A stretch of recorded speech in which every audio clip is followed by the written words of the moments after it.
పెళ్ళయిందా?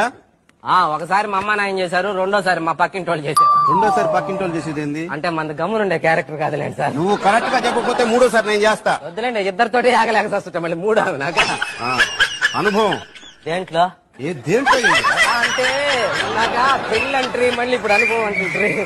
ఒరే ఉద్యోగం చేసిన అనుభవం రా. ఉద్యోగం అనుభవం అట్లా క్లారిటీగా అడగాలి సార్. దేంట్లో అనుభవం అనే ఉద్యోగం చేసిన అనుభవం అని అడగాలి. అదే 12 hours ఎక్స్పీరియన్స్. అబ్బో 12 hours ఎక్స్పీరియన్స్ తమరికా?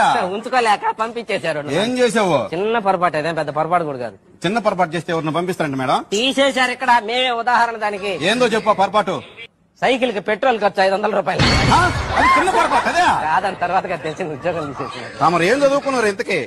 MBA అడ్మినిస్ట్రేషన్ చేద్దాం అనుకున్నా, చేయకూడదన్నారు. ఏమో దానికి 10th క్లాస్ పాస్ కావాలంట కదా. 10th class pass